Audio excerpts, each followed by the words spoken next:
Right දැන් මම ඉස්සෙල්ලා දාපු වීඩියෝ එකේ ඉතින් මම ඒ ට්‍රේඩ් එක බ්‍රේක් ඉවන් කරගත්තා.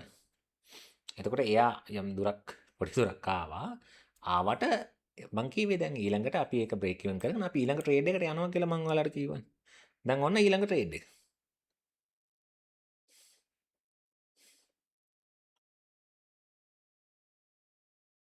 හරි.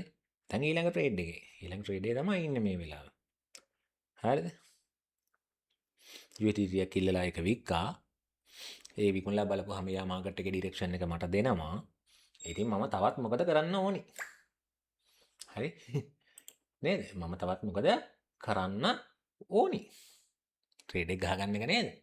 ට්‍රේඩ් එක ගහගන්න එක තමයි කරන්න ඕනේ. ඔන්න ගහුවා. දැන් ගාලා තියෙන්නේ. දැන් අපි බලන් ඉන්නවා.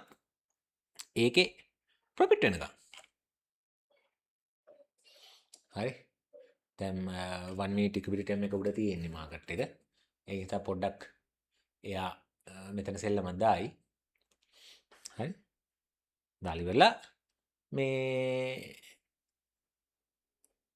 බලමු අපි. හරි.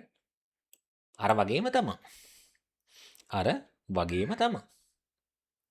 හරි. දැන් අපි කලින් ට්‍රේඩ් එක එකේ කතා කරා වගේම තමයි මෙතනදී අපි වැඩ කරන්නේ. හරි. කිසිම වෙනසක් නැහැ. එකම විදිය. අපි බලමු. දැන් සාමාන්‍යයෙන් අපිට මම දැන් මාකට් එකේ අපි ඩොජි හදනකොට මාකට් එකේ ඩිරෙක්ෂන් එක ගැන අපිට ප්‍රශ්නයක් එනවනේ. මාකට් එකේ ඩොජි හදනවා කියන්නේ මොමන්ටම් වල ප්‍රශ්නයක් තියෙනවා. හරි. එතකොට අපිට පුළුවන් පළවෙනි ඩොජියට ඕනනම් SL එක උඩට විසි කරලා දාන්න. හරිද? දැන් මෙතන නම් 4517යි 331. 517යි 331. 4517යි 331. හරි. ඔන්න ඔහම උඩට විසි කරලා දාන්න පුළුවන්. දැන් මේ ට්‍රේඩ් එක බ්‍රේක් ඉවන්නේ. මොකද මෙයා මෙතනදී ගම්ම්‍යතාවය අඩු කරා. හැබැයි ගම්ම්‍යතාවය අඩු කරාට අන්න දැන් දැක්කද? දැන් අපි දැන් රිස්ක් එක මැනේජ් කරලා තියෙන්නේ. හරි. බලලා තේරෙනවද? ඒකට මම බලාපොරොත්තු වෙනා මේ ලෙවල් එකට විතර යයි කියලා. හරි මම බලාගෙන ඉන්නවා. හරි. මම බලාගෙන ඉන්නවා. හරිද? හොඳ පුෂින් එකක් තියෙනවා. දැන් අපි 1 minute chart එකේ ඉන්නේ බලාගෙන. හරිද? 1 minute chart එකේ අපි බලමු මෙයා මෙතන ඉක්විබිලිටියම් එකට රෙස්පෙක්ට් කරයිද නැත්නම් මෙයාව ඕවර්ටේක් කරයිද කියන කතන්දරය. අපිට ප්‍රශ්නයක් නෑ. අපි ට්‍රේඩ් එක බ්‍රේක් ඉවන් කරලා තියෙන්නේ. ඇවිල්ලා වැදුනත් අපි ලොස් එකක් යන්නේ නෑ මාකට් එකේ. අපිට මේ වෙලාවේ. අපි ඉන්න ට්‍රේඩ් එකේ දැන් අපිට රුපියල් වෙන ලක්ෂයක විතර ප්‍රොෆිට් එක තියෙනවා. හරිද? මෙතන මම පාවිච්චි කරලා තියෙන ලොට් 1.1ක් විතර පාවිච්චි කරලා තියෙනවා. අපි බලමු. හරි. මොකද අපි දැන් TP එකක් arrange කරගෙන ඉන්නවා. එතකොට arrange කරපු TP එක මාකට් එක එයිද? මොකද යනවා නම් ගොඩක් දුර යන්න ඕනේ ට්‍රේඩ් එකක් මේක. බට් මම TP එකක් arrange කරලා තියෙනවා. ඒ arrange කරන TP එකට ආපහු මට ඇති. ඒත් ඔයාලා දන්නවා මම මාකට් එකේ අර greedy විදිහට ට්‍රේඩ් කරන කෙනෙක් නෙමෙයි. හරි. ඒ greedy විදිහට ට්‍රේඩ් කරන්නේ නැහැ කොහොමදවත්. මේ ඒක මේවා කරනවා.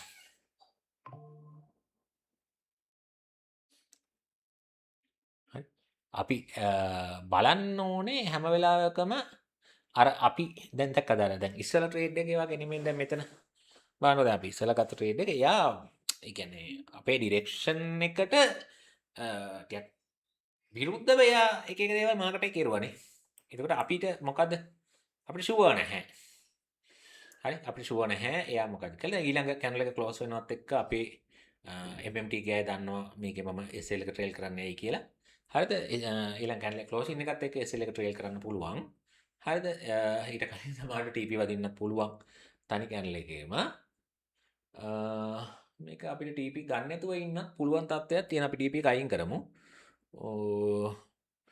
මොකද මෙයා මේ දෙන මොමන්ටම් එක හොඳ මොමන්ටම් එකක් දෙන්නේ. හරි හොඳ මොමන්ටම් එකක් දෙන්නේ. අපි TP අයින් කරමු. අයින් කළා SL ට්‍රේල් කරමු. හරි මම TP ගන්න ඕනේ වුණොත් කියන්නම් මෙතනදී මට හොඳ මූවමන්ට් එකක් පේනවා මාකට් එකේ. ලස්සන මූවමන්ට් එකක් පේනවා. එහෙම වුණොත් අපිට පුළුවන් ඊළඟට 35 26යි 200 වගේ බලන්න. අපි දැන්ට නිකන් දාගමු. 35 26යි 200 බලන්න පුළුවන්. එහෙම වුණොත් මගේ අර ඩොලර් 1000 ටාගට් එක රීච් කරන්න පුළුවන්. අපි බලමු මේ මොකද හරි ලස්සන මොමන්ටම් එකක් තියෙන ඊටත් එහා යන්න පුළුවන් ගතියක් පෙන්නනවා. ඔව් ඊටත් එහා යන්න පුළුවන් ගතියක් පෙන්නනවා අපිට එහෙම වුණොත් මෙතනින් කොහොමද රිවර්සල් එකක් එන්න පුළුවන්. ඒක නිසා අපිට බලමු 35 31 විතර මෙයා යන්න හැකියාවක් තියෙනවා. දැන්ට අපිට ඩොලර් 780ක විතර ප්‍රොෆිට් එකක් තියෙන මේ රියල් account වලට ගහලා පෙන්නන ඕන දැන් අපේ SL ට්‍රේඩ් කරන රීසන් එක හරි ඊට අපිට පුළුවන් මෙතෙන්ට 4518යි 512ට 4518යි 512ට SL එක අපි ඔන්න උස්සලා දැම්මා. හරිද? ඒ කියන්නේ අපි අර මම ලයිෆ් ටයිම් එකේ ආයට දීලා තියෙන SL ට්‍රේල් කරන සිස්ටම් එක තියෙන්නේ. අන්න ඒ සිස්ටම් එක මේ. ඒ සිස්ටම් එකට තමයි මම SL එක ට්‍රේල් කරේ. මේ ඔව් හොඳ පුෂින් එකක් දෙනවා මෙයා මාකට් එකේ. හිත පුෂ් එකක් දෙනවා මාකට් එකේ බලමු. ඩොලර් 820 ගානක ප්‍රොෆිට් එකෙන් තියෙන්නේ 830 ගානක. මම බලාපොරොත්තු වෙනවා මෙයා මම හිතුවට වැඩිය දුර යයි කියලා මට හිතෙනවා. මොකද හේතුව මේ හොඳ ලස්සන මොමන්ටම් එකක් දෙන්නේ. ලස්සන මොමන්ටම් එකක් දෙනවා. මෙතනදී මෙයා රිවර්සල් එකක් ගනීද කියන ප්‍රශ්නේ තමයි තියෙන්නේ. 4526යි 200 තමයි අපි ටාගට් කරගෙන ඉන්නේ දැනට. හරි. අපි බලමු මොකද මෙයා දැන් මේ අර කලින් ඔතන අපිට තිබුණේ කීයද 4523යි 893 තිබුණා මෙයාට හැරෙන්න පුළුවන් තැනක්. නමුත් එතන ඕවර්ටේක් කරන තත්ත්වයක් තියෙන්නේ. තවත් කඩාගෙන උඩට යන්න පුළුවන්. TP එක අයින් කරනවද කියලා මම මේ කල්පනා කරන්නේ නැහැ. අපි ඔය TP එක අරගෙන මාකට් එකෙන් අයින් වෙමු. හරි? මොකද තව යන්න නම් පුළුවන්. හරි යන්න පුළුවන්. මම හිතනවා මට ඒ TP එක ප්‍රමාණවත් කියලා. මේ ඩොලර් 1000ක් තමයි මගේ ටාගට් එක තියෙන්නේ. රුපියල් ලක්ෂ 3ක වගේ මුදලක්. nice momentum. ඊළඟට අපිට ඊළඟ කැන්ඩල් එකේ ක්ලෝසින් එකත් එක්ක අපිට පුළුවන් ඕනනම් එයාගේ SL එක ඊළඟට උඩට දාලා මේ TP එක අයින් කරන්න. මේ තියෙන මොමන්ටම් එක එහෙනම් ලස්සන මොමන්ටම් එකක් තියෙන අපි එහෙම කරමුද බලන්න. හරි.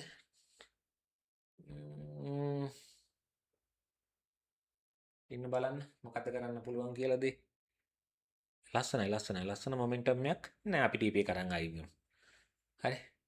මං හිතනවා මට ප්‍රමාණවත් කියලා එන ලාභය අද දවසේ මාකට් එකේ මේ මොකද එක්ස්පෙරිමන්ට් එකක් ඕනනම් කරන්න පුළුවන්. නමුත් ඒ අවතන රීච් කරාට පස්සේ එන ලාභයෙන් මම සෑහීමකටපත් වෙන්න තීරණය කරා. අපි මෙහි TP එක තිබ්බේ. නමුත් අපිට මෙතෙන්ට දැන් අපව TP එක ඕන SL එක මෙතෙන්ට දාලා ඉවරලා මෙයා මොනවාද ඩ්‍රෝඩවුන් එකක් කියන්නේ. sorry රීටෙස්ට්මන්ට් එකක් දුන්නත් අපිට පුළුවන් මේ ඒක අල්ලගෙන ඉන්න. right අපේ TP හිට් උනා. ඉතින් අපි සතුටුයි මාකට් එකේ. දැක්කනේ. ඕක තමයි ට්‍රේඩින් කියන්නේ. හරි. ඕකට විතරක්මයි ට්‍රේඩින් කියන්නේ. හරි. මේක හිතන්න එපා ට්‍රේඩ් ටික ඔක්කොම ක්ලෝස් වෙලා තියෙන්නේ මේ අර එක්සස් ඇප් එකේ පොඩි බග් එකක්. හරි. දැක්කද? දැන් මේක ගැන දුකයිද? මේක ගැන දුකයිද නෑ මට නම් එහෙම කිසිම දුකක් නෑ මේ ගියා කියලා. මම බලාපොරොත්තු වෙච්ච TP එකට ආවා.